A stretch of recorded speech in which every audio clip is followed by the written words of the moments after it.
Greetings. Happy Friday. Welcome to the Steve Deace Show, live and on demand here on BlazeTV, radio, and podcast. I am Steve Deace. Todd Erzin is here, as is Aaron McIntyre. Rachel Semmel from the Center for Renewing America will be joining us here momentarily for the Deace Group. Let us know what you think about what we think via the stevedeace.com inbox, which you can access by emailing the show, steve@stevedeace.com. That's DEACE. Like us on Facebook, at least for now. We might be on borrowed time there. You can also follow me on Twitter at Steve Deace Show. You can also look for me, sans censorship. For those of you that went to public school like me, sans means, never mind. Just go to MeWe, Parler, Gab, and Getter and look for Steve Deace there. And you might want to look up the word censorship too if you went to public school. You can also look for clips of the show that you can watch for free and are free of censorship when you go to rumble.com/Steve Deace Show. Again, that is rumble.com/Steve Deace Show. Big news here at the outset. I want to let you know today is the last day for you to get the number 2 flavor in my Built Bar Power Ratings Coconut Brownie Chunk. Today is the last day. Got an email from somebody this morning saying, dude, I doubted you again. I should not have. These things are way too good. They are the best protein bar you have ever had. And the number 2 flavor in my Power Ratings, Coconut Brownie Chunk, is available only for today before they go away again. And they have all kinds of other great flavors too. It's just you want to make sure to go with Coconut Brownie Chunk whenever you've got a shot. All right. So not loaded with calories, sugars, or carbs, but loaded with flavor, taste, and protein, all covered in real chocolate. Try the absolute greatest protein bar of all time with Built Bar. Go to built.com, BUILT for built.com. Use the promo code DEACE to get 15% off. I did that this morning. Promo code DEACE to get 15% off at built.com. I mentioned we'll get to the Deace Group here in a moment. Next hour, we'll get to your feedback, and we've got a ton of different things to try to get to in the next hour of the show, which means we'll probably get to about 3 or 4 because Todd will talk too much. Or I will, which is probably more likely. It's Friday. It's my day. It is. That is true, but you're going to be pretty much spent after you drop every good thing you have in this hour. Fair? Fair. Fair. Let's get to it. The Deace Group.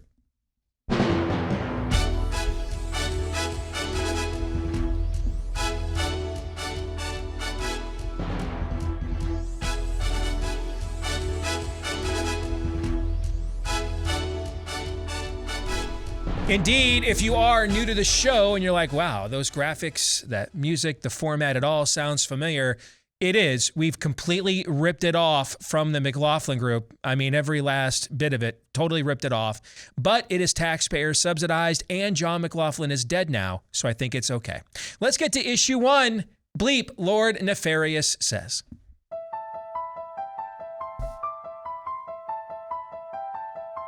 We're starting to see waning immunity against infection and waning immunity in the beginning aspect against hospitalization. And if you look at Israel, they are seeing a waning of immunity, not only against infection, but against hospitalizations and to some extent death. You know, but I am opposed to the mandate 100% on the grounds of 762,000 people have died from COVID, including Manny's in-laws. And we've been friends a long time, but Manny's parents, I just don't understand why you would choose to prioritize your personal freedom over health and safety of others. And I just really don't think that we should allow this kind of misinformation on our website. Well, one of the things that to me was most difficult to accept is that we put together a good plan for how we were going to try and dampen down the spread of infection early on, thinking that that was accepted by everybody. And then the next day, the president saying, free Michigan, free Virginia. I didn't quite understand what the purpose of that was, except to put this misplaced perception about people's individual right to make a decision that supersedes the societal safety. Sometimes people compare this to the Recovery Act of 2009. It is not that. We are not in the middle of a historic economic crisis right now. We have to finish the job on COVID. We know that the more that people feel comfortable getting out into the economy, going to movies rather than buying a television at home, working in the workplace, the more we can return a sense of normalcy to our economy. Getting those shots out for 5 to 11-year-olds is going to provide a lot of comfort to American families. Look, our view is that the rise in gas prices over the long term makes an even stronger case for doubling down our investment and our focus on clean energy options. Last year with COVID was awful. But in a few years, because of climate change, each year will be worse than COVID, and each year will be worse than the next if we don't do anything about it. It's fully paid for. Fully paid. It does not increase the deficit 1 single cent. As a matter of fact, it reduced the deficit, according to the experts. It is a moral issue, if you believe, as I do, that this is God's creation and we have a moral obligation to be good stewards. But even if you don't share that view religiously, we all share it morally. Imagine what would it be like if instead of being just a public option for deposit banking, this would be actually the full transition. In other words, there will be no more private bank deposit accounts, and all of the deposit accounts will be held directly at the Fed. I use the term minor attracted person or MAP in the title and throughout the book for multiple reasons. First of all, because I think it's important to use terminology for groups that members of that group want others to use for them. And MAP advocacy groups like Before You Act have advocated for use of the term MAP. They've advocated for it primarily because it's less stigmatizing than other terms like pedophile. A lot of people, when they hear the term pedophile, they automatically assume that it means a sex offender, and that isn't true. I've got over 1,000 soldiers ready to go. We're not the board. 1,000 go. Yeah, we'll bring my soldiers when the next time. I'm running for governor, and I want to tell you why. I love that we ended it with that. That's great.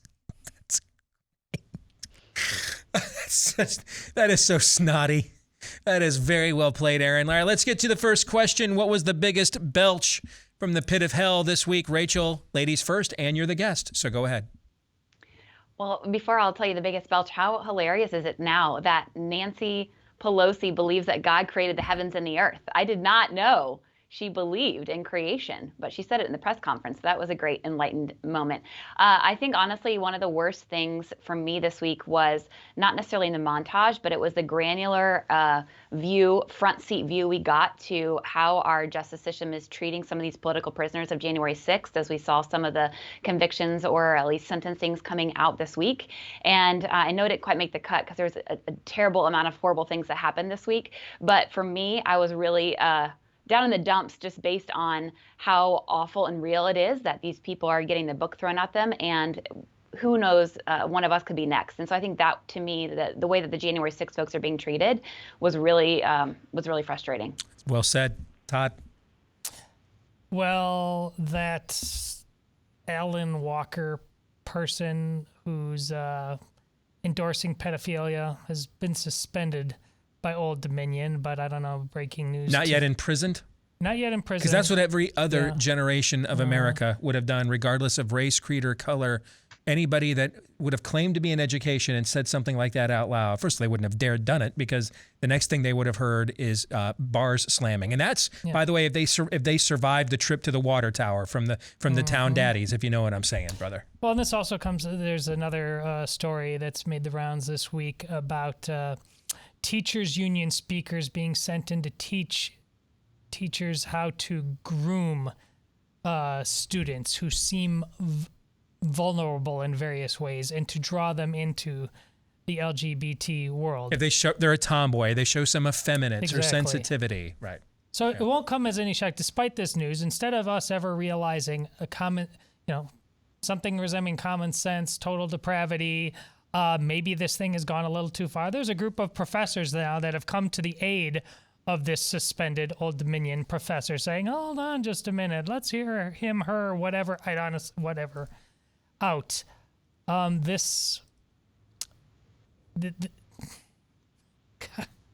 keep ending up in the same damn place every Friday. Like there's no such thing as civilization. No matter how pretty the window dressing is on this thing, we cannot call ourselves a civilized society if people like this are able to advocate so easily for raw evil. Again, no one should want to get close to this person, yet people, they're going to race to do it in the coming weeks. They're going to do everything they can to prop him up because they know they have to. If they draw moral lines in the sand that have anything to do what we viewed as moral lines in the sand in the past, their game is up. It points back towards the ultimate line drawer in the sand, God. And this is all ultimately about God killer stuff.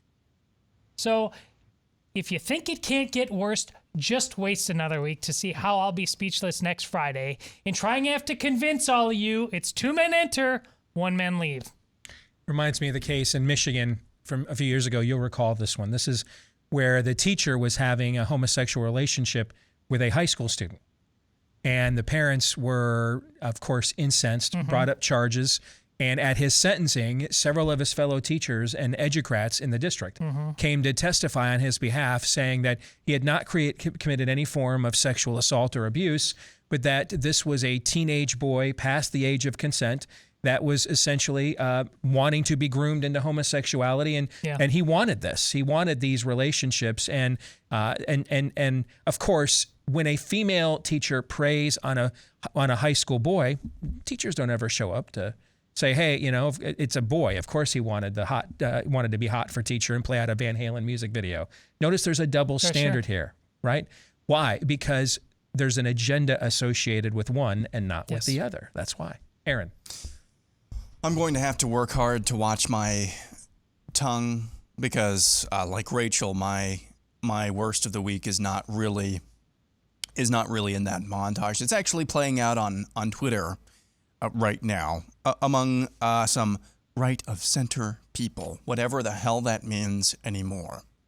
Pedro Gonzalez from the Claremont Institute aptly pointed out recently, I think this morning actually, that promptly after Glenn Youngkin won his Virginia gubernatorial bid in an upset over the Democrat Terry McAuliffe, largely and predominantly on the strength of culture war voters on issues of race and gender, sexual ideology, and otherwise, he has promptly appointed multiple people now. One was some, I believe, heritage flack who's a race baiter. And now most recently to be his communications director or work in his communications department is some LGBTQ person with pronouns in their bio. And there are people right of center. Let me just read you one. I won't name every single name, but this is one. Let's hear some names. Guy Benson over at Fox News. Yeah. Joshua, this person, this comms director with pronouns in the bio. Joshua was one of my students when I taught at GU last semester. He's Latino and LGBTQ. He holds some heterodox political views, as do most of us, but is proudly center-right. And he worked his ass off to help Youngkin beat McAuliffe, especially among Hispanics. Good hire by Glenn. And there are people, one individual who works at MRC TV, a prominent individual who works over there. Let's just name every name. Yeah, name every name. Curtis Hook over at MRC put all the names TV. out there. Enough of this. I saw another person yesterday who I cannot name, and trust me on that, Steve, clapping back at Glenn Youngkin supporters. Guys, this is why we freaking lose. Heterodox big tent. That's why we lose every single damn time. You win, you get somebody elected, a Republican elected on the strength of a culture war issue. They promptly start acting like a Republican, like a Republicrat. You point that out, and then people start coming at you. Big. That's basically what it's just panting. I can't even. Exit question. On a scale of 1 to 10, with 1 being the likelihood you would follow Lindsey Graham into the men's room, and 10 being the likelihood that Lindsey Graham would follow you into the men's room. Rank this week's level of total depravity. Rachel. 10 would never happen. So I'm going to go 1 for me. Okay. Todd. 10. Aaron. 10.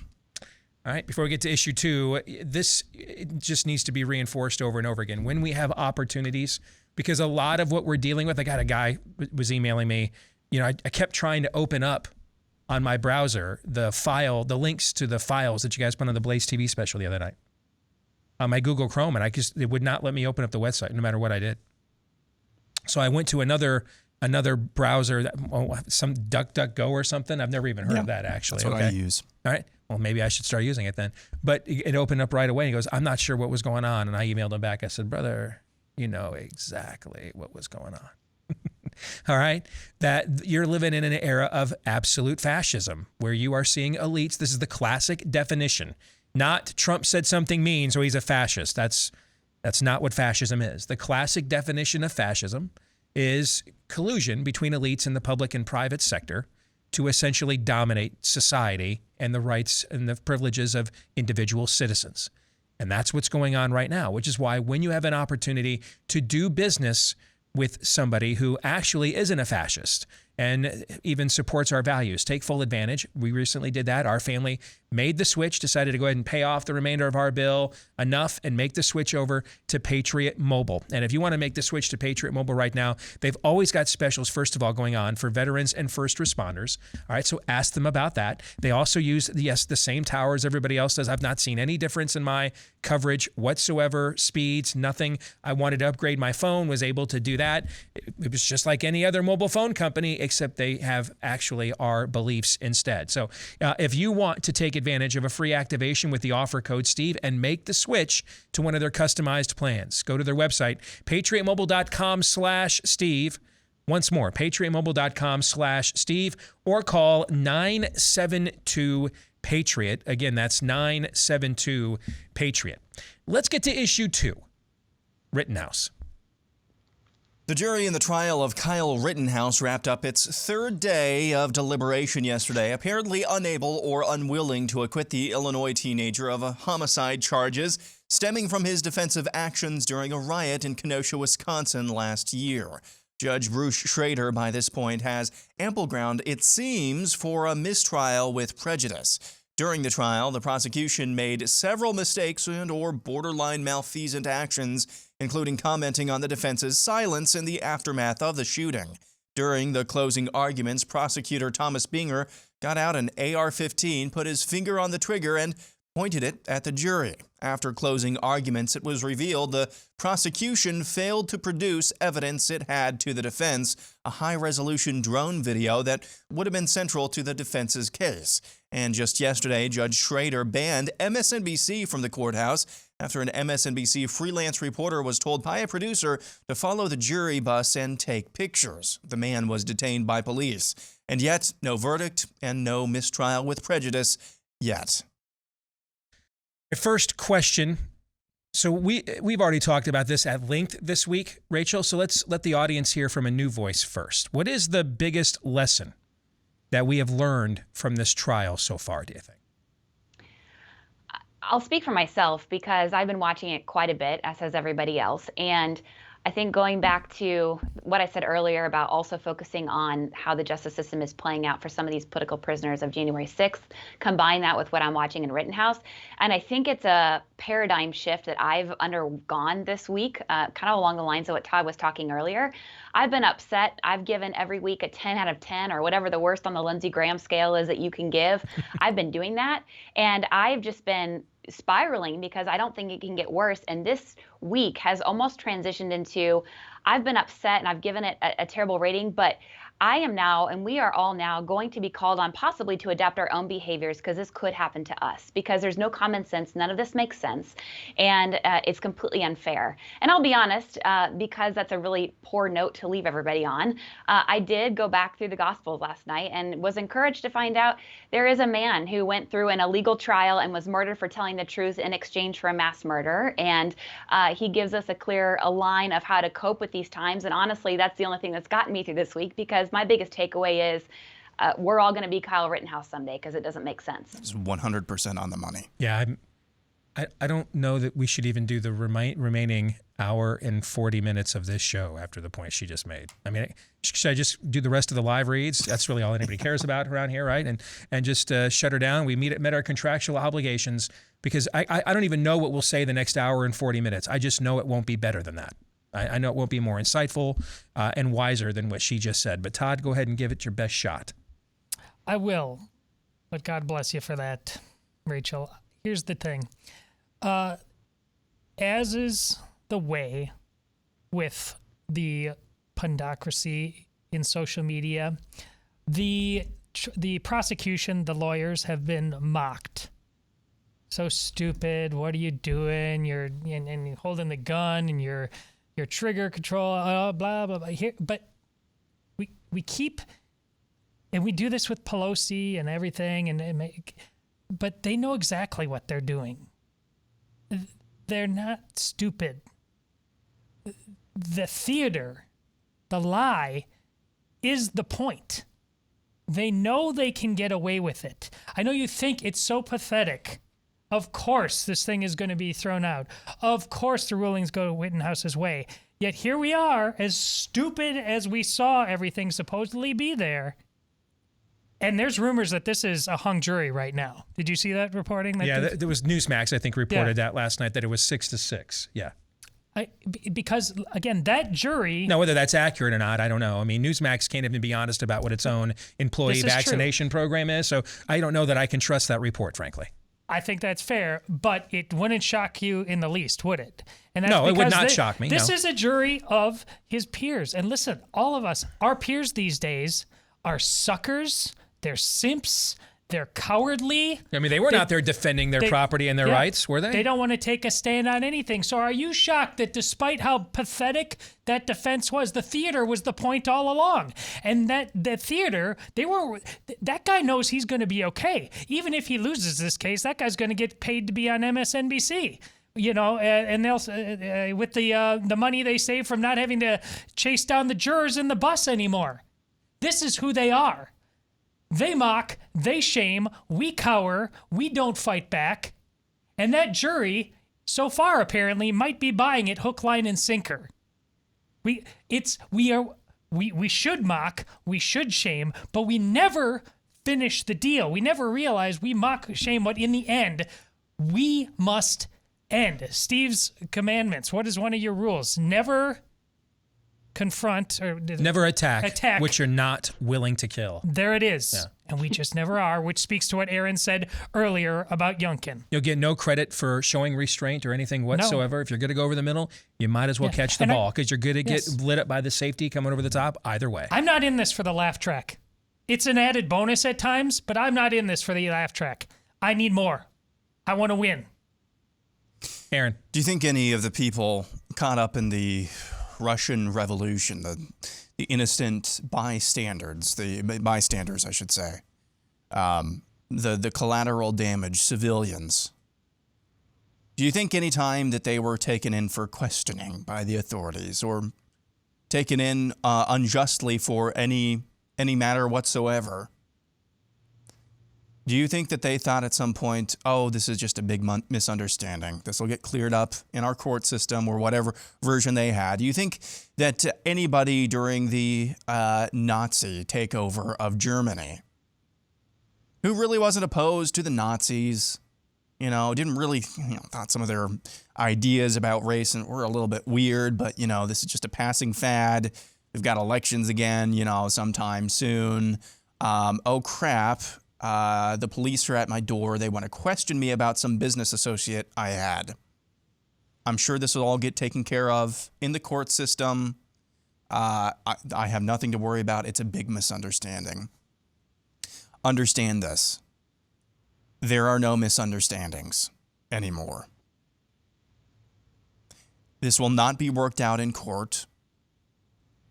Whatever it is that you might be in trouble for with the spirit of the age, it will not be worked out in court. You'll be lucky if it is. Because at this point in time, as you have pointed out, Steve, this is not about race. This is about whether or not you're able, when the spirit of the age is literally lighting your neighborhood on fire, If you can actually stand up to that. Yes. If you can't stand up to that, what else are you going to be able to stand up to? Exactly. It's not a misunderstanding. This is very much on purpose. All those people that I just talked about, do you think some of them ended up in the gulag? Some of them ended up in the concentration camps? I'm sure some of them did, thinking all the while, this is a big misunderstanding. Nope, it's not. They are playing for keeps. They're playing for keeps. This is what they're showing you. And again, I want to reiterate what I said earlier this week. And yes, I understand. The people of Kenosha don't want their businesses, don't want their town burned down again. I understand that. They're trying to find some way to go around this without acquitting Kyle Rittenhouse. Just give him the Sudetenland. Just give him the Sudetenland. Exactly. They always go away if you give him the Sudetenland. Every time. I've read the end of the story. You know what? We just had the Twin Towers come down. You know what? Patriot Act. Yeah, sure. We'll do it. No, it never ends well. It never ends well when you don't stand up to them. And that's what's going on here. Or, I mean, you could just keep trying to vote your way out of this and vote find for out. Youngkin. Yeah, you find out that, your daughter got raped in school twice. 2 different daughters did by a guy who pretending to be a girl in the bathroom, and they covered it up. And then the guy you voted for to do something about it, his comms guy has pronouns in his bio with the exact same ideology. I mean, you could just do that instead. That's an option. That's kind of the one we've chosen for the last few decades, right? How's it working out? See my face? Yeah. Let's get to the exit question. If the verdict in the Rittenhouse case were the title of a U2 song from their best overall album, Achtung Baby, which is celebrating its 30th anniversary this week. Can you believe that's how old we are now, Todd? I can. Yes. Okay. Which song title from Achtung Baby would it be? A, Ultraviolet, Light My Way. B, Mysterious Ways. Or C, Who's Gonna Ride Your Wild Horses? Aaron. B. Mysterious Ways. So you think this thing will provide no real clarity is what you're saying. Okay. Todd. My answer is why it is not their best overall album, because it's the only weak song on that album, on Joshua Tree Has None, Who's Gonna Ride Your Wild Horses. You really think this is a better album, stem to stern, than Joshua Tree? I mean, it's okay. That's a valid opinion. I just don't agree with that. There's no bad songs on that one. This is a bad song. I will agree there are no songs on this album as good as the best 3 songs on Joshua Tree. I will agree with that. Okay, but I just think stem to stern, this is the better album. But that's all right. I love this album, though. Yes. It's outstanding. Rachel, what do you think? Oh, well, I'm not a big fan of U2, but I did see Bono once in a hallway, and I'm a good 1 foot taller than him, so that gave me pleasure. 1 foot, not even 1 inch. I'm a good 1 foot. I was looking down at that sucker. Yeah. I'm going to go with B. I don't understand what's going on, and just wake me up when it's over. Yeah. What do you think, Rachel, quickly about my point that this isn't about race? That's the cover. This has been about, as Aaron was reiterating, my point I've made all week. This is about whether or not you will be defended if you choose to defend yourself against the spirit of the age mob. What are your thoughts on that in 60 seconds, if you can do it? Yeah, I completely agree. We reached the point in the movie where it's now no longer, the Supreme Court, we lost that. They may not vote in favor of Dobbs. We've lost them to, you don't even have a fair trial in your own backyard, and it doesn't make sense why a woman who just gave birth and was at the Capitol on January 6th is facing 16 years for simply being there. It doesn't make any sense and has nothing to do with race, has nothing to do with anything other than ideology and the spirit of the age. You were dead right. And even if let's just say there's let's say the Newsmax report is correct and it is 6-6. Let's say only a couple of them, maybe even one, really thinks what Rittenhouse did should be punished, and the rest are calculations and afraid and what's the aftermath. Again, we're doing mental math here. The other side's not doing any of this math at all. Nope. They don't even math is racist. They're not even doing math. They just do stuff. You know? Who's going to win that, do you think? Them. Yeah, it'll be them if that continues. Yes. More in a moment. Back here on the Steve Deace Show, and earlier this year, I was a tad frustrated with our friends over at the Alliance Defending Freedom because they were not anxious to get involved in the COVID stand wars, right? You guys remember that? Mm-hmm. Yeah. And so we kind of put I guess we'll say a pause, maybe is a nice way of putting it, on that partnership for a while. Yes. Remember, though, why I was frustrated. It's not because they're not a good organization. It's because I know that they are. It's because I know they're maybe the best legal organization in terms of overall the long-standing success we have on the right. They just got another big win yesterday. That teacher in Loudoun County, Virginia, they tried to fire because he didn't want to go along with the students' pronouns and is going to get his job back. You know who represented him? ADF did. All right. So that's why I was frustrated, because I know that these guys can do. I know what they are capable of. I've worked with them in the past, and we needed them on the front lines. Well, now they are on the front lines against Biden's attempt at the worst assault that we have seen against bodily autonomy in America probably in about 150 years. Okay? And so if you want to join with them in pushing back and hopefully defeating this unprecedented authoritarian power grab called a vaccine mandate, you can donate to them right now because they represent everybody, including that teacher in Loudoun County, Virginia, pro bono. They get by on tax-deductible donations, which is why once they got involved in COVID stand, I myself made a donation. So I would encourage you to do something along those lines with your money that I would not do. All right, adflegal.org is where you can go /Steve to make a tax-deductible donation today at adflegal.org/Steve. Again, adflegal.org/Steve. All right, we welcome back Rachel Semmel as we continue on with our weekly look at the week that was. Yes.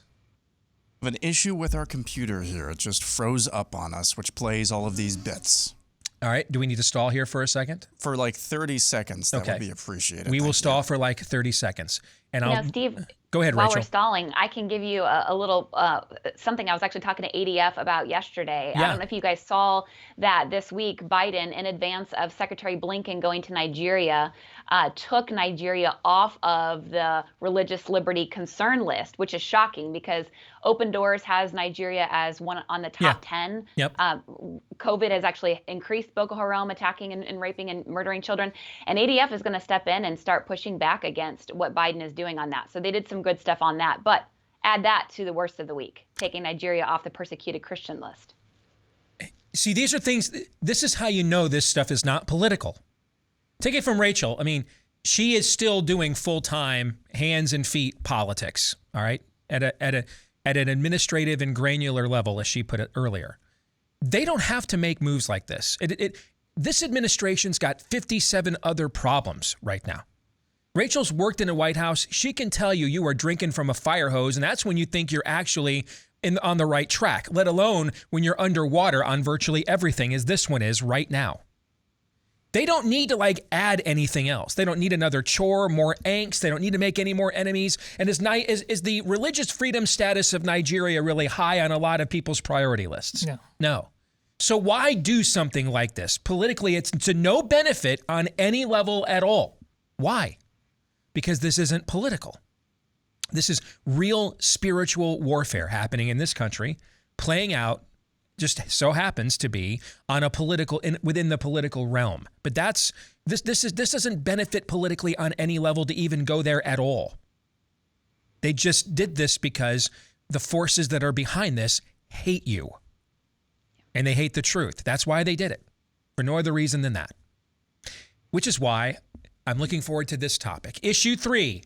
Ron DeSantis did not choose the thug life. The thug life chose him. During an event in Brandon, Florida this week, where Governor Ron DeSantis signed a bill outlawing vaccine mandates in businesses and hospitals, a reporter asked him why he's violating the, quote, conservative tenet of home rule. So first of all, this idea that somehow conservatism is about local school boards. It's the United States of America, not the United School Boards or County Commissions of America. So the states are the primary vehicles to protect people's freedoms, their health, their safety, their welfare in our constitutional system. What Biden is doing is not constitutional. There has never been a federal vaccine mandate imposed on the general public. I hear people talk about, they do things in the military. Yeah, when I was in the military, they used to give me all kind of stuff. Honestly, I wish I would have thought a little bit, but I mean, whatever it was. But that's much different than regulating the military and then imposing it on civilians in society. It's never been done before. It's not, they don't have the power to do it. There's no federal police power. States have the federal, the police power. So that's from a constitutional perspective, it is worlds apart. Now, some people say, hey, these local governments wanted to lock down businesses. They wanted to force mandates. They wanted to keep the kids locked out of school. Yeah, you're damn right I overruled them on that because they were wrong. And the fact of the matter is, you don't have the right to do wrong. And if I had not stepped in last year and made sure that these local governments couldn't lock you down, couldn't mandate, we wouldn't let them fine. We had kids in school last year because of me, not because of them. And that's just the bottom line. And so people can say, is it the job of somebody that's elected to look out for the liberties of everyone in the state? Or do you just say, hey, if someone's violating your freedom, we shouldn't do anything? The fact of the matter is, if we would have let them lock the kids out of school last year, we would have paid the piper on that for years and years in this state. If we had let them lock down businesses and restrict and do all that, we would have one of the highest unemployment rates in the country. So we had to stand up for people's liberties, their livelihoods, their right to work, people's right to own a business, and it was the right thing to do. But what Biden is doing, he does not have he even admitted he doesn't have the authority to do it. The Psaki admitted that they don't have the authority to do it. And in fact, even 6 months ago, they were all saying, of course you never mandate. Of course you never mandate. And so the question is, do we actually have a constitution that constrains people like Biden, or is it just when he loses patience, he can do whatever the hell he wants to? No, I'll take the Constitution. Thank you very much. Video courtesy there, Benny Johnson from Newsmax and the Daily Caller. So let's get to the first question. And Aaron, I'll go to you. DeSantis has taken the swing state of Florida and turned it into the red state we used to think that Texas was. Has any GOP governor, like ever, done a better job in just one term? Off the top of my head, I think that's fairly obvious no. Especially given the circumstances which we have run down before. Let's just take the circumstances of Florida and put it like 20 years ago. The demographics of Florida, put it 20 years ago. Doing that back then, doing what Ron DeSantis has done back then, would have been an incredible feat. An incredible feat. But doing it in the national political climate that we face, add in a pandemic on top of it, guys, I'm not really sure that Ron DeSantis is necessarily any more gifted intellectually than the next person. Not sure he's even more intellectually gifted than a Ted Cruz or a Mike Lee or any of those senators in Washington. He might not be. He's got a strong wife standing beside him. I think that's a big part of why he's been able to be so and stand so athwart of the COVID tyranny. But also there's just the understanding of the times in which we live. I think DeSantis and his team get that. I hope they get it. Otherwise, they've just stumbled into that realization multiple times based on some of their actions. Understanding that it actually is the government's job. That line there is dynamite. You don't have the right to do wrong. Yes. Yeah, when a guy walks into the ladies' bathroom in a high school in Virginia wearing a dress and rapes a daughter, you don't have a right to do that. You don't have a right to engender just dangerous ideologies inside of our children. Yet, many on the right will say, well, that's not federalism. We can't get involved with local decision-making. No. It's because you don't understand the cosmic battle that's taking place here, at least on some level. Ron DeSantis and his wife, I think, understand that on some level. I don't know what level that is because I can't explain the actions that he's taken and the job that he's done in any other way. Rachel, what say you? Of anybody who has done as good of a job as he has. And it also highlights just how terrible every other governor is. I mean, I'm from Indiana, and, you know, we come from a generation of my former boss, Mike Pence, Mitch Daniels, people that have more or less had to be on autopilot because there really wasn't big issues for them to tackle. And you took for granted how much of a spine you needed your governor to have, as Aaron pointed out, living in the times.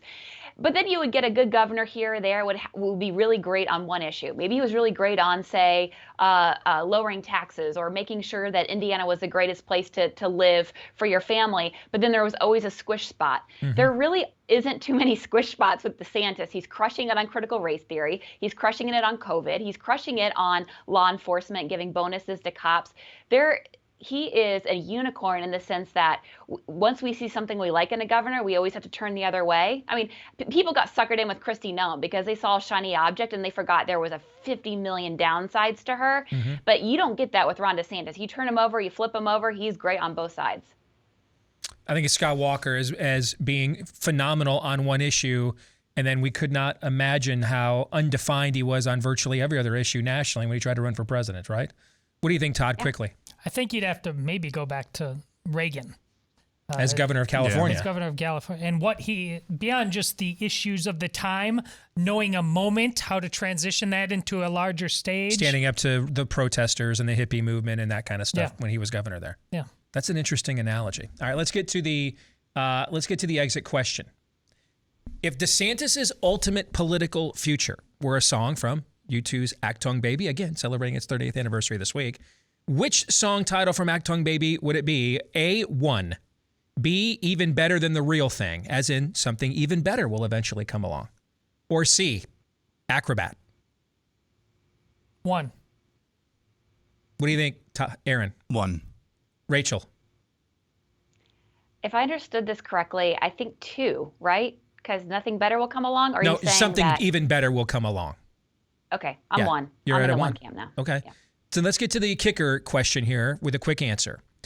For issue 4, who do you guys think is the next DeSantis, or a political figure, doesn't even have to have elected office right now, but a political figure largely unknown by most Americans that will be a household name on the right within the next 3 years? Rachel, you have anybody?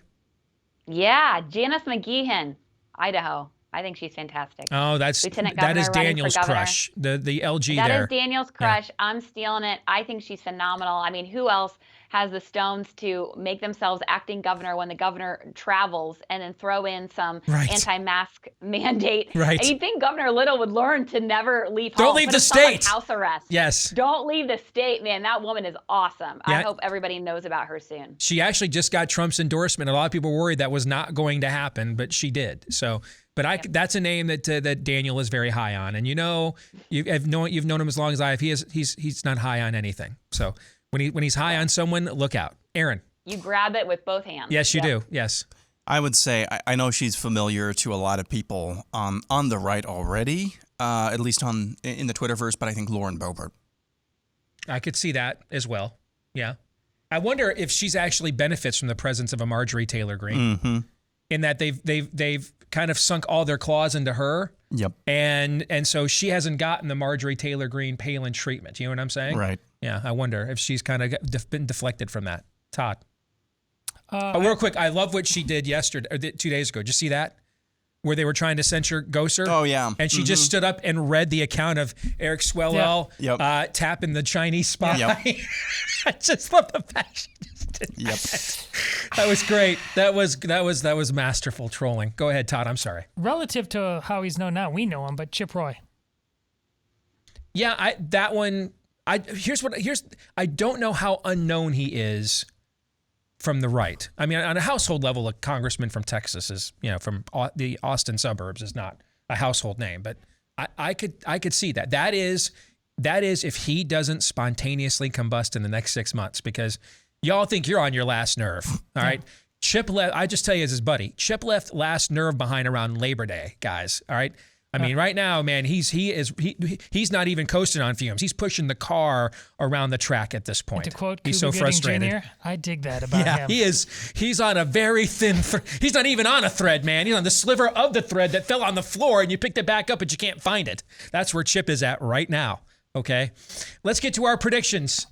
Go ahead, Aaron. Biden will emerge from his colonoscopy, and on the walkover from Marine One will say, my butt's been scoped. Oh, nice reference there. Go ahead. It's been wiped. That's a great video. Todd, go ahead. Amazingly enough, we are probably going to boycott the Olympics, not because of everything that's happened regarding COVID, which is why this should have happened a while ago, but because of, and this is a terrible story, and I'm glad the tennis world is stepping up against, but a Chinese national has disappeared. And because she accused a member of the Communist Party of assaulting her, right? And that is now giving people the guts to do what nobody apparently will do by China declaring war on us. Yes, the commissioner of the LPG, or I'm sorry, of the tennis association apparently has some balls that like no other sports commissioner has. Yeah. All right, Rachel, go ahead.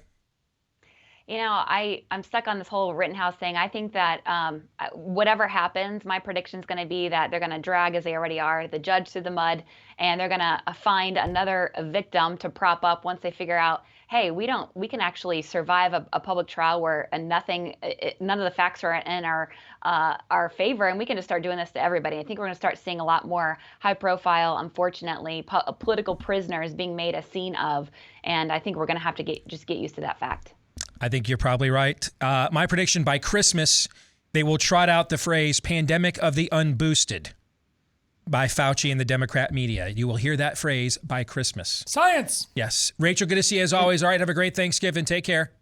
You too. All right, we'll come back with some Feedback Friday here in a moment. All right, back here on the Steve Deace Show, live and on demand here with Hour 2. Alongside Todd and Aaron McIntyre and all of you. We'll get to your feedback here in a moment. That's where we respond to your responses to us via the stevedeace.com inbox. Steve at stevedeace.com. Facebook, Twitter, at Steve Deace Show. Facebook, MeWe, Parler, Gab, and Getter. Just look for my name, Steve Deace, there. Get clips of the show at rumble.com/Steve Deace Show. And then also, if you are a podcast listener, please, we appreciate you so much. Show your appreciation for us. Leave us a 5-star review if you like us. Hit the subscribe and follow button as well. So many of you have done that, thousands and thousands of you, in fact, and we thank each and every one of you for doing so.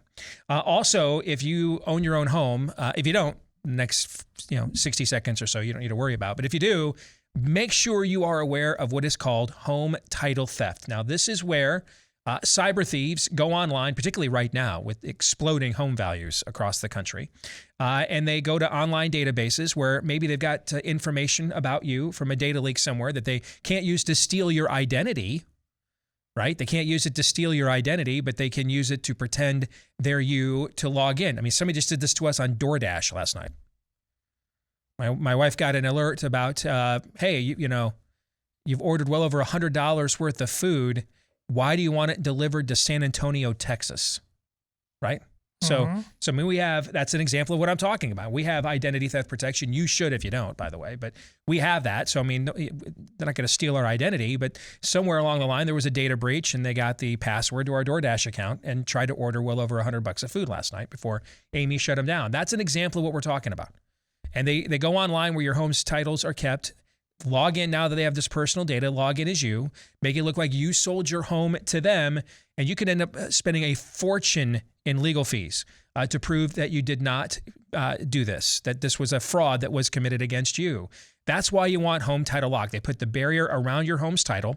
The instant they detect anyone, from a cyber thief to even a renter, trying to do anything that sounds a little nefarious at all, they help to shut it down. So go to HomeTitleLock.com, register your address to see if you're already a victim while you're there at HomeTitleLock.com, and then enter the code RADIO for 30 free days of protection. Again, 30 free days of protection with the code RADIO at HomeTitleLock.com. A couple of notes I want to let you know. Now, there are multiple reports now that the verdict for the Rittenhouse case is in, and will be read within this hour. So we will keep you up to date on that. And the minute that happens, we will have the verdict and also our reaction to it. If you are watching us live on Blaze TV or listening to us live on Blaze Radio, and if you're going to be one of the people watching this later on Rumble or listening on the podcast later, you're going to get our absolute, it sounds like, instant visceral reaction to this verdict. So that's numerous media outlets are reporting this now, and the court is being refilled as we speak. So we anticipate that verdict here at any point between now and when we go off the air. 7 Cells is the fulfillment pharmacy we introduced you to here on a few weeks ago on the show. Okay, and they have filled so many ivermectin protocol prescriptions. They told our sales staff a few days ago that with the promo codes for Daniel and I show that we offered you for this, that there's been over $200,000 in deductions from the promo code. That's how much business they have gotten. Absolutely make sure you're prepped for winter, because winter's coming. It's almost here. All right. And now they're telling you what we told you months ago, that these vaccines have limited efficacy. Now they're telling you this, and that's why you need endless boosters. Okay. Well, if you're wondering why there's been a struggle with the website, they suffered a cyber attack. I just found out, because this is, again, what I said last hour. This is spiritual warfare. They suffered a cyber attack. They've had to set up a new landing page. All right, so go to 7 Cells, and you have to spell out the number 7. All right, so if you still haven't gotten your script fulfilled yet, because so many of you have gone there, which is what we wanted you to do, 7cells.com/Daniel is the new landing page. And you can use our code or Daniel's code. I don't care. Just get your discount. And make sure you're armed and ready for northern seasonality, okay? So 7cells.com/Daniel. They've had to set up a new landing page for this. Because, pharmacies get cyber attacked all the time, right? Sure. It's common, like Anonymous and those kinds of people are hacking the pharmacies constantly. Yeah. Why did this one suffer a cyber attack? Well, you know. Okay, so 7cells.com/Daniel. Any quick thoughts on either one of those things before we go to Feedback Friday? Let's go. All right, let's let it rip. Let us begin with this note, and I'm going to withhold the name, and I think you'll see why when I read the note. I work at a Fortune 500 company. Our company employs over 20,000 employees nationwide. And they've recently emailed all of us about their new COVID rules via the Biden mandate. This is my first corporate-style job, and it's bringing me a steady income. I'm making a lot more than my peers, and I need to save for my future life with my future wife. However, I feel like I'm stuck between a rock and a hard place, as we all are. They're going to make us all get vaccinated or show a weekly test. After seeing a lot of heart complications with young men, I have decided I will not be getting the jab. I'm getting married next year to the love of my life, and I want to be able to teach our kids to stand up for what is right, even if it costs you comfort. I can't in good conscience get the jab just to keep my job, and at the same time tell my future kids they need to stand up for what is right. I need to be able to set that example and walk the walk, not just talk the talk. While our company has not mandated the vaccine yet, they have made it clear that the door is still open. So here's my question. Here's where my question comes in. I am good family friends with the CEO of this large company. This man is a good guy, but he is all in on COVID tyranny. Would it be appropriate to personally reach out to him about this matter? Should I prod him to reconsider? Or should I just let the chips fall where they may? With the context of my situation, what should I do? I appreciate all you guys do. I listen every day. God bless. So I'm going to give my answer, and then you guys can agree with it or disagree. Okay? The first thing I would say to you, name withheld, is if you don't go to him, would you regret it later on? Right? One of the reasons you're making your decision that you're making here, it's what our founders called posterity, or we call it legacy. You're anticipating the legacy, the example you want to set and leave behind for your children. So would you regret not attempting to go to him if indeed you have the relationship with him that you think you have? Because I would answer that question first. Because if you wouldn't regret going to him, then it's probably not worth your time to do so. And at that point, you ask yourself, am I taking, therefore, an unnecessary risk? I'm already practicing my level of disobedience. Am I moving beyond, willing martyr to kamikaze pilot? If you don't think it would be, if you would regret not going to him, then at that point, I think that kind of tells you about where you think he truly is and where you think he truly isn't.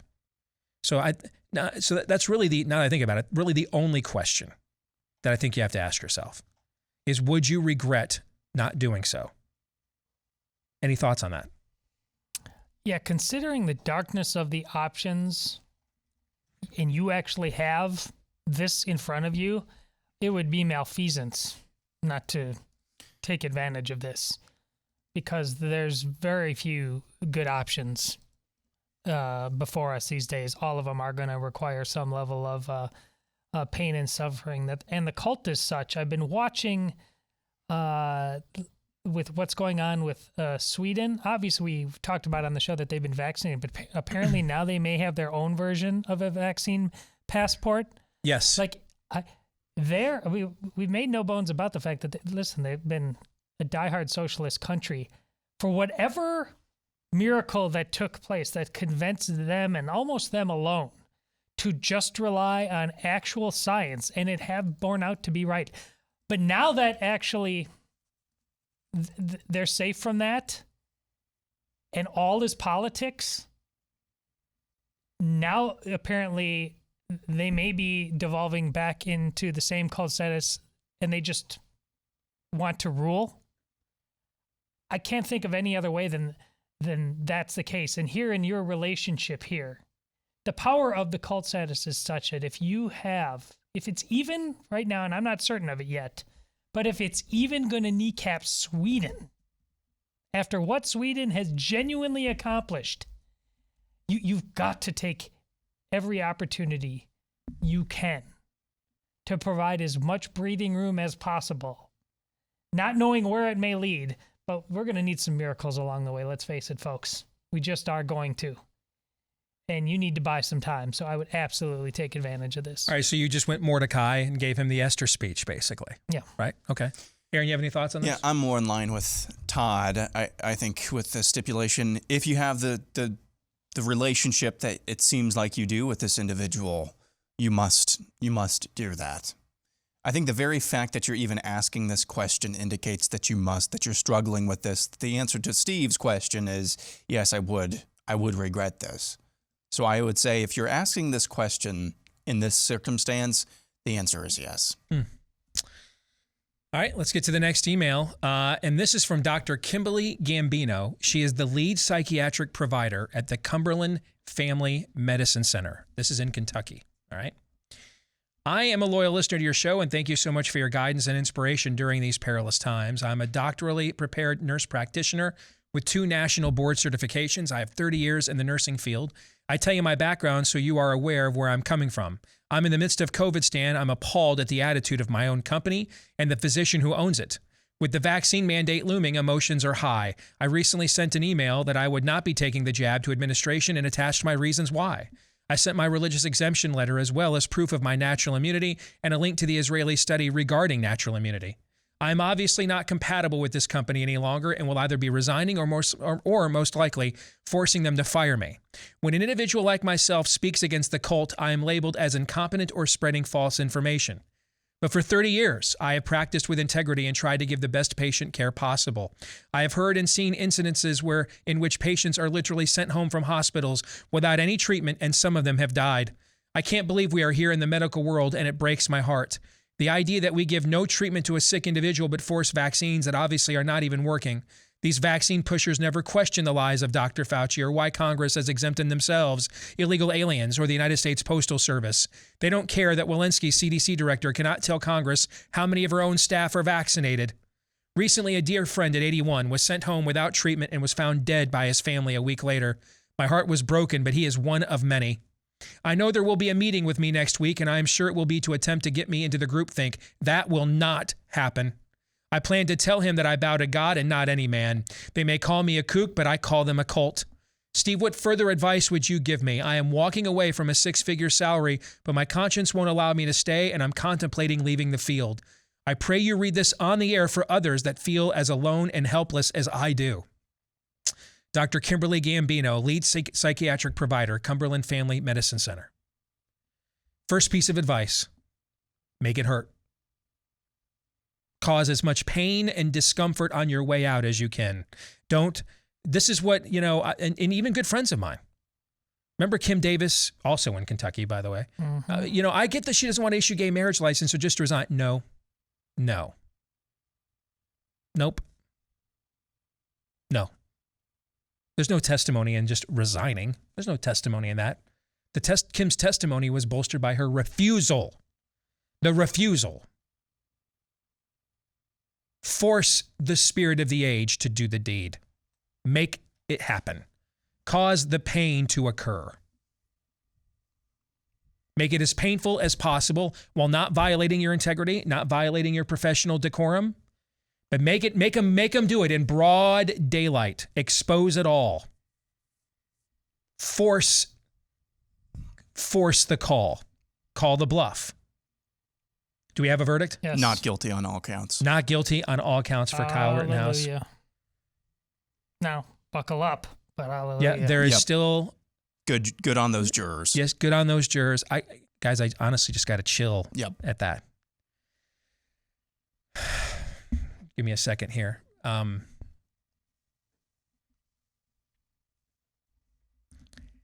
Actually, that's a win. That's a massive win, and the timing of the verdict with this email is in our program is very providential. Thank you, Lord. Yes. Okay. Even though I think a mistrial with prejudice was justified here, the fact that it was denied. What did Rittenhouse do here and his attorneys? Didn't take a plea deal. They forced the trial. They forced the roaches out into the sun. They put them on camera. Those jurors, I think, ran out the clock for several days hoping to get a mistrial because this should not have taken 4 days. This was day 4 of deliberations, right? Yep. This should have maybe taken 4 hours tops. And only 4 hours because you're damn hungry and lunch was coming in, okay? No. Make it painful. Make it painful for them to do this. Force them to show their hand. Do not walk away. Do not resign. Make them do the deed. Make them do it. You know why people don't try this stuff with me? You know why kids don't even try it? Because right away, I set a precedent with people. I will make you follow through.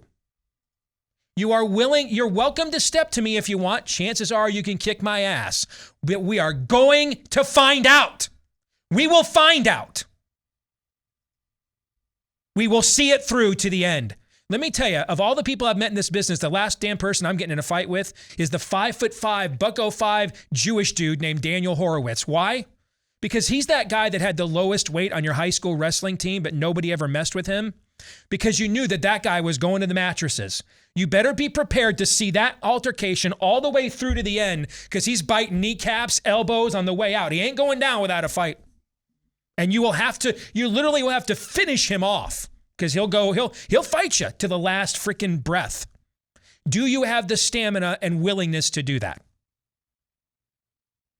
They don't, because they haven't had to. Because we've been willing to walk away or send anonymous notes, and sometimes we have to. I get it. Like the first note I read, I think that was smart to keep that anonymous because you've got an opportunity here to internally have an impact, right? And maybe you blow that if you blow your cover. But well, I don't want to get in trouble. I don't want to be noticed. Nope. Why not? Why not? Why take the pain away from them? Force them to do it. Make it rain. Make it happen. Call the bluff. And roll the tape and give us all the footage. Most of these people have never been in a fight. They've never been in a war. Many of you in this audience have. They've never had to fight a war at home with their own dad. Some of us in this audience have. They've never been in a fight. They don't know what it's like. They don't know they can take a punch. I've told my 2 daughters, when you go to find a husband, 2 requirements. 1, love the Lord, and 2, gotten their ass kicked at least 1 time. Because any man that's never taken a punch, either A, thinks he's invulnerable and he'll be reckless, or B, he's a total wimp and he won't take any leadership or initiative whatsoever because he's not sure if he gets knocked down, he can get back up. Let's find out. Let's find out. Let's do the deed. Let's go ahead. We'll play it out. Let's see what happens. If I resign, I know I lose. If I force them to go through the hassle of firing me, though, there's a chance I might win. Several of you have emailed me about Dr. Ryan Cole in the last few weeks, that the Board of Health there keeps coming after him because he was appointed to his local Board of Health there in Idaho. So the state board keeps trying to get rid of him. Ryan and I were talking about that privately the other night. And you know what he told me? I would love it. I would love it if they actually went all the way with it and forced a hearing. Can you imagine the evidence and I would bring to that and the platform that would provide? And I said to him, the fact that they might be desperate enough to do that because they want to pretend people like us don't exist. Remember when after this book came out, you and I kept, all right, when's the Daily Beast or the hit piece coming, right? What's the one thing we got wrong? And especially after it went to it never came. Nope. Why?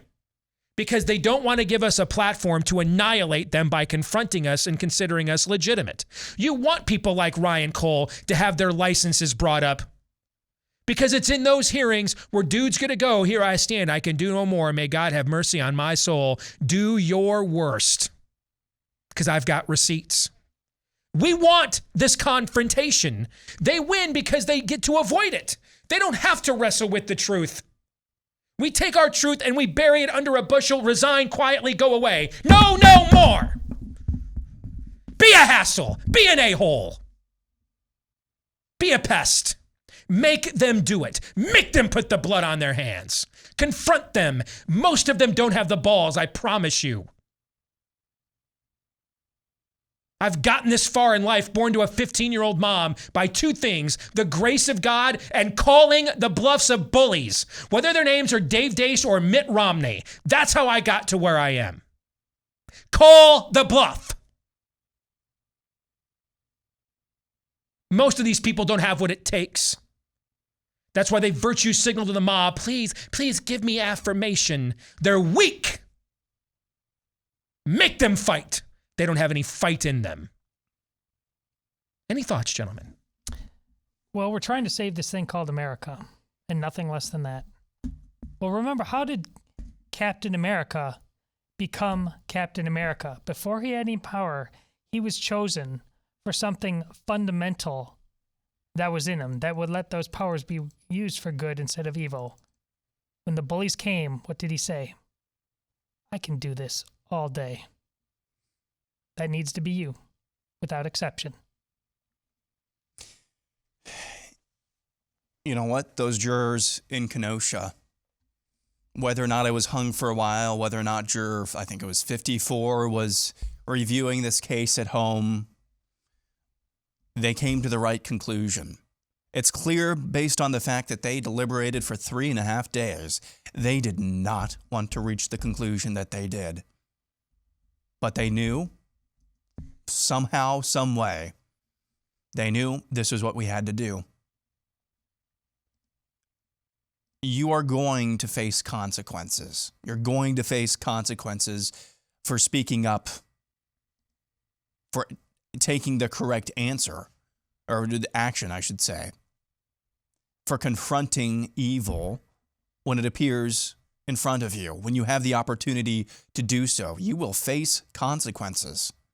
Just like Captain America faced the consequence of a fist in his face multiple times. But like Todd said, I love that analogy. We have to have resilience. As we are speaking right now, the spirit of the age and its forces in this country are circling the wagons. Do you think that they're going to walk away from this verdict? Oh, okay, justice has been done. Our legal system at work again. Well, nope. No. Somewhere, somehow, they are seething right now. Now, whether or not they act on that seething, you know what? That remains to be seen, and I would guess that we will see it. But right now, there are still political prisoners in Washington, D.C. for the events at the Capitol on January 6th that have not gotten justice. The opposite, in fact. There are still kids all around this country, some even are in our backyard, who are being muzzled every single day. Soon, there will be kids in your backyard, in our backyard, in everybody's backyard, who will be facing expulsion from school for not getting the jab. I promise you that. What are we prepared to do? Are we prepared to be the watchman on the wall, 24/7, 365? Or are we going to rest on laurels of getting another puke like Youngkin appears to be elected? I need to calm down a little bit. So this is a great time for me to tell you about Keeps. All right. In the awkward segue department, you know what? You've got a million reasons to be stressed out these days. And we just talked about several of them. But your receding hairline and male pattern baldness doesn't have to be one of them anymore. Find out why Keeps is the real deal with more 5-star reviews than their competitors. And it's because they offer lower prices with the generic versions, so you save about half the cost of their hair retention products, all FDA approved. It's also the convenience they throw in. Everything's online. You answer a few easy questions, snap a few pics of your hair, and a licensed physician prescribes for you the proper protocol, and it's shipped directly to your door. So you save money all the time. There's convenience all the time, and then they help you save bigger money that very first time. Half off your first order right now when you go to keeps.com/grow. That's Keeps, Keeps, for keeps.com/grow. Again, keeps.com/grow. You cannot outsource your citizenship to the Republican Party. Even though Glenn Youngkin's already disappointing you, the message that was sent 2 weeks ago by destroying the Democrats in a state that they had worked hard to turn blue, that message does still matter. And it is still a righteous message. But you guys remember what I said the day after the election? When I said it doesn't matter whether Glenn Youngkin's the real deal or not. What did I say? Who does it matter whether they're the real deal or not? Us. There's going to be a bigger red wave next year next year might be the two Tea Party midwaves of 2010 or mid-years of 2010 and 2014 combined. It could be that big in one fell swoop. And it'll be a lot of the same kinds of Republicans we've always elected. The real issue is, are we the same kinds of people? Did we learn anything from the Tea Party that begat those red waves, and then all we got in response, we got one sequester, and then the rest was failure theater followed by surrender caucus for the second Obama term? That's all we got out of it. The question is, are we different? Are we different? Kyle Rittenhouse didn't run for office. I don't even know what his politics are, man. And yet, without voting Republican or running for office, when we talk about the answer is us here on this show, that's been our theme this year. Mm-hmm. The cavalry isn't coming. If anything, those are people in Stasi uniforms coming for us, right? We've been talking about this now for going on 11 months, right? And yet here's Kyle Rittenhouse without any political agency at all, no political station representation. And look at the impact he has had on his own. We wouldn't have found out that Antifa dude was a pedo without Kyle Rittenhouse. You wouldn't have seen how corrupt the regime's prosecutorial practices are without Kyle Rittenhouse. We would have never met this judge who dropped the frickin' hammer on the media multiple times in broad daylight without Kyle Rittenhouse. No elected office. Didn't think I'm going to vote my way out of this. I mean, the Republican Party is not coming to save my old man's property. I guess that's going to be up to me, right? You see the point I'm trying to make here? Now, this is obviously an extreme situation, but do you think you could run for your school board? Not asking you to stand, armed athwart a riot. Okay? That's what Kyle did. And then, faced murder charges for practicing one of the most bedrock principles of Americana, defense of life, liberty, and property. Can you run for your school board? Can you go visit your Republican legislator? Not send him an email. Drive downtown to the Capitol and just, hey man, this bill's coming up. What you doing? Because I'm hearing you're getting a little squishy on this. And you shouldn't. And you won't. That's why I'm here. Can you do that with your congressman? Don't just go to the event. Corner him in the hallway. Hey, dude, you work for us. Don't sell us out.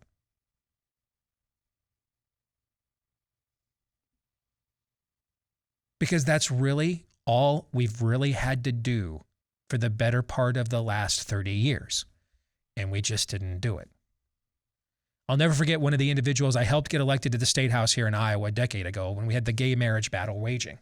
And he said to me, Steve, when our side gets together, we have one mass rally outside the state house and a few thousand people show up in January. The other side can't do that, but they bring 2 or 3 people down here to bug us every single day.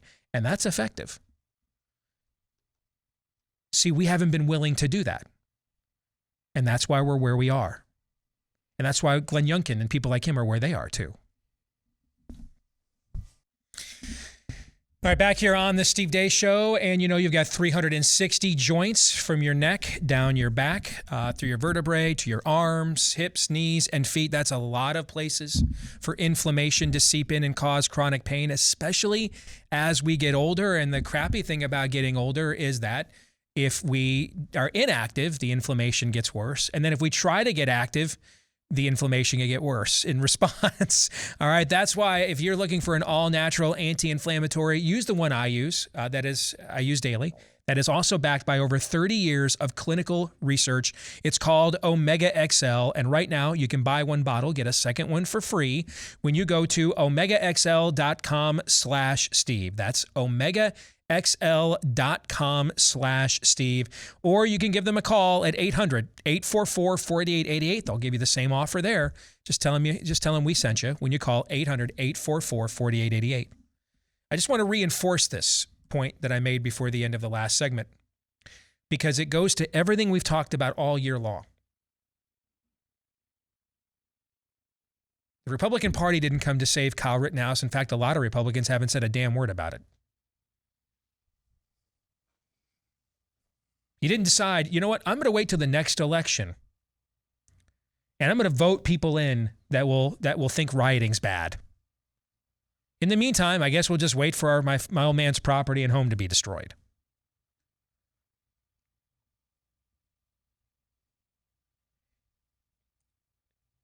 This trial has done more to defend cherished traditions of Americana than any development I can think of domestically in recent years. Because this is even bigger than the stuff we talked about that DeSantis is doing in Florida. Why? Because it played out in a trial without any filter whatsoever. Everybody had to watch the events objectively, on camera. Hear the testimony objectively, on camera. No filter. Raw footage only.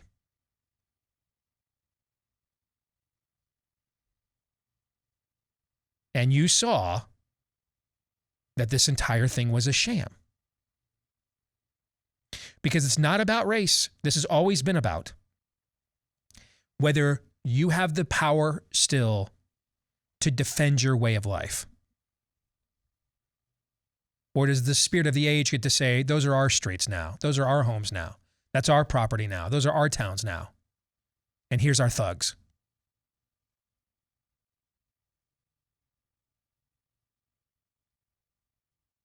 Nobody knew who a Kyle Rittenhouse was 16 months ago. Now he's a household name. How many elections did Kyle Rittenhouse win? None. The people still rule here, folks. When we rule, the people still rule when we rule. Frankly, some of my industry, maybe a lot of it, is to blame, has some share of the blame for this. Sit back, tune in for 3 hours or 2 hours a day or 20 minutes a day, buy our books, peddle our wares, vote GOP, enjoy a nice life. Little kind of George W. Bush after 9/11. No home front, no mobilization. Go back to Walmart or the terrorist win. Guns and butter and endless war in Iraq. And unless you were one of the families that couldn't get out of endless war in Iraq because you were serving over there for EVs, on an average day in 2004 and 5, did it feel like we were at war with Iraq? No. No, didn't. Or Afghanistan? No. No, not really. Do you remember the great battle in Afghanistan in 2003? What? Exactly. You know what an Iwo Jima is, though, don't you? Yes, I do. You know what a Guadalcanal is, don't you? Yes, I do. You know what a Midway is, don't you? Yes, You know I what a do. Normandy is, though, don't you? Yes. Yeah. See my point? Yes. Yeah. That's kind of been the political model on the right. Tune into our shows, and please continue to do that. I like my job. But this is a means to an end. It is not the means of the end itself. Tune into our shows, work 9-10 hours a day, make your money, tune into our shows a few hours a day, buy our books, vote GOP every 2, 4, or 6 years, and fire up the Pleasant Valley Sunday. That ain't going to work. And now, here are our mobs. And now, here are riots. And now, your daughter's raped by a dude in the women's locker room. And now, here are your pronouns. And now, here's the human trafficker swap meet we used to call a border. Should I continue? You could. I could, because the list of usurpations on our behalf is long and sadly undistinguished. The answer has always been us. It's always been us. But when asked if you're going to take that, you always keep saying, I don't know, maybe. I know it was on Pluto TV. Is it free? Yeah. I got to tell you, the amount of you pissed off in my inbox that we have left the Q&A for our subscribers that Ryan Cole and Daniel Horowitz and I did the other night behind a paywall on BlazeTV doesn't give me a lot of hope, frankly, that we're ready for the task at hand. You haven't told me that. Oh yeah, there have been quite a few complaints because $10 a month. I've got to now lecture conservative media consumers on how free market economics works, and that none of us are here devoting our time. None of us are volunteers. It's not a ministry. Oh no, by the way, even if it was, you'd have to pay there because they need your donations. $10 a month. And we're like sellouts for $10 a month.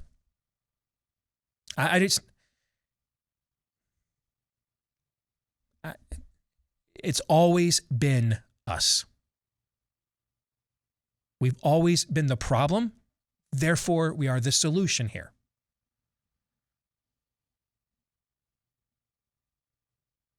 My name is no. My number is no.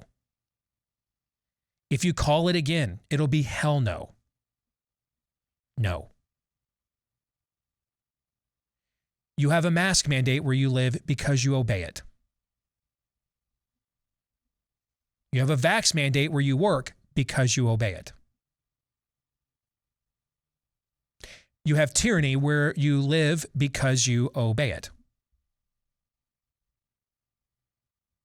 It's not the Declaration of Dependence, guys. It's the Declaration of Independence. And it always requires your lives, fortunes, and sacred honors to declare it. And this moment today should give you some hope. This young man was smeared by the President of the United States as a white supremacist.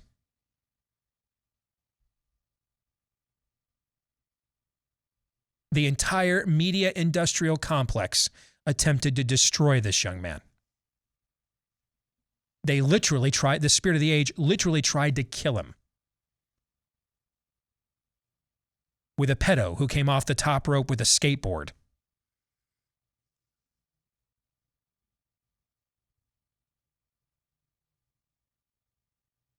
And yet he's walking out of there today a freer man than he has ever been. We're also a little bit freer today because of what he's endured. Praise God that not too many of us will be called or thrust into situations of such extreme vigilance as this one. But we're all going to be called to at least some level of vigilance. A little bit.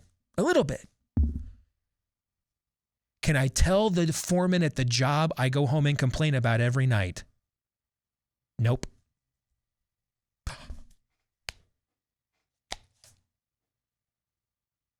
Steve, you don't know what it's like. Dude, I started in an effing mailroom, dude. Are you kidding me?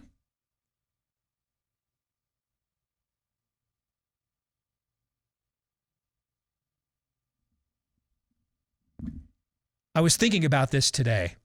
If Michigan and Ohio State both win, this would be the highest both teams have been ranked going into the game since 1997. You know what I was doing in 1997? Working at a temp agency called Manpower. Don't confuse it with the DC bar that Lindsey Graham hangs out at. It's an actual name of a temp agency. I worked the desk answering phones in an office at Drake University that week, and I remember it well because nobody called, so I was just online in the early days of dial-up internet trying to read everything I could about the upcoming Michigan-Ohio State game. Number 1 versus number 4. Don't tell me I don't know what it's like. I spent the last 2 years on this show. If I was wrong at any point whatsoever, given the subject matter and the stakes, I was never doing this for a living again.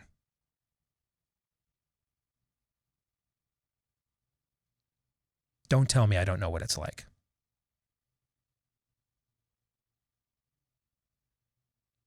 We don't all have to be Kyle Rittenhouse, but we got to be just a little bit tougher, a little bit ornerier, a little bit pricklier, a little bit hell knower than we currently are. Not a lot more. That's the thing. It's not even a lot more, guys. It's not a lot more. Just a little bit more. Just a little bit.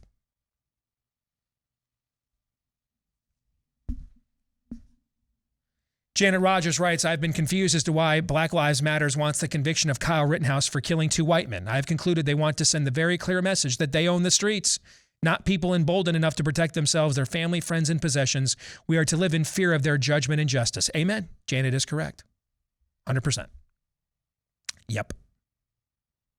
Right on the money. In fact, Janet, you said it better than I've actually said it the last couple weeks or last couple days when I've made this point. You said it very well.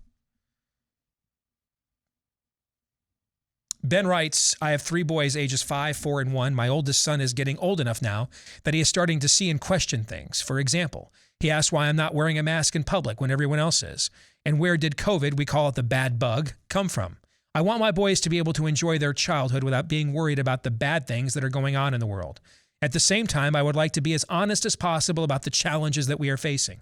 Where is the line between raising children who are aware of what is happening and raising children who are scared about things that aren't their battle? Great question. I can only give you the policy we had in our household, and our kids aren't all fully grown yet, and we don't know what kind of adults they're going to be yet, so we don't know yet that it works. All right? We could have chosen a terrible policy, but it's the one we went with, and we're going to observe the results now the next 10 years in real time. All right? Chewing all of our nails. But the policy we had at the Deace house, Ben, was when the kids were old enough to ask the right questions, we gave them the right answers. Now, sometimes those right answers, given their age or situation, or the issue at hand, might have been more blunt than others. But they were given the right answers nevertheless. So like in your situation with your 5-year-old, he asked the right question. I would give him the right answer. But within the context of these people don't believe in science and data. They've been deceived. They don't know the truth. And I'm trying to model the truth to them and protect people. I'm trying to protect you from falling for these kinds of lies. Put it in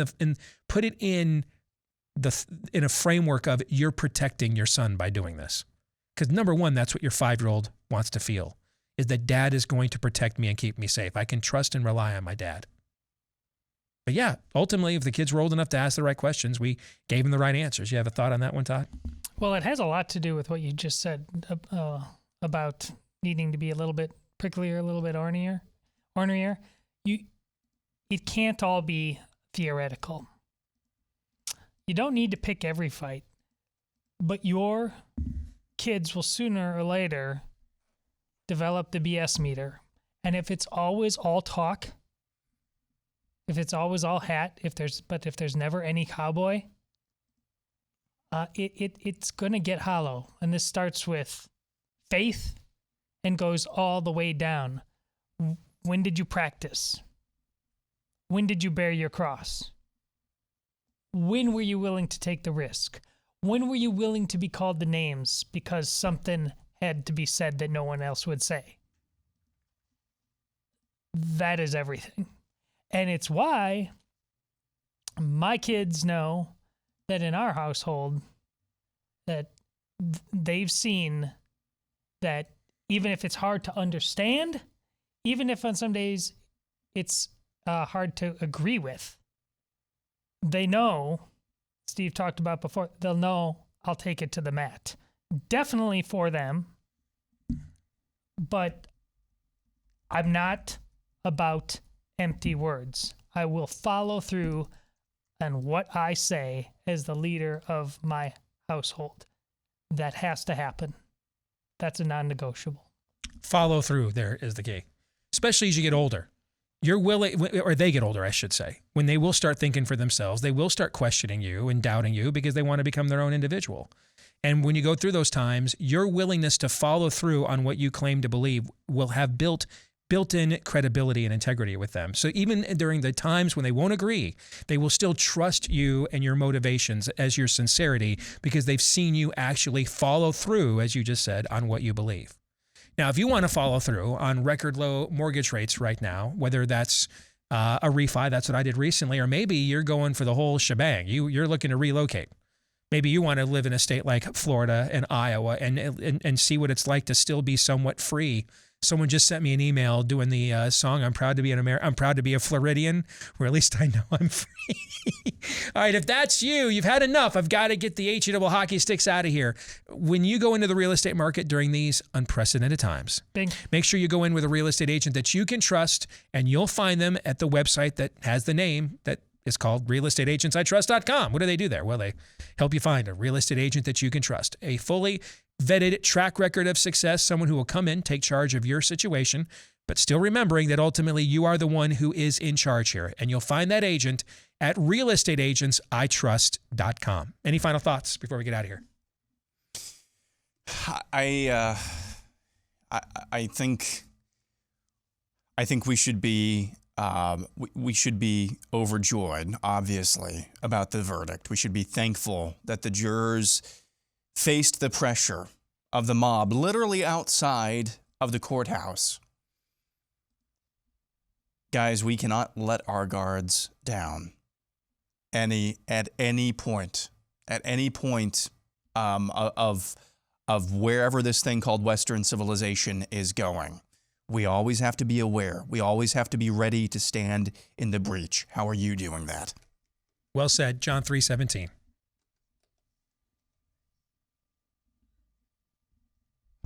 All right, thanks, Ron. Have a good day.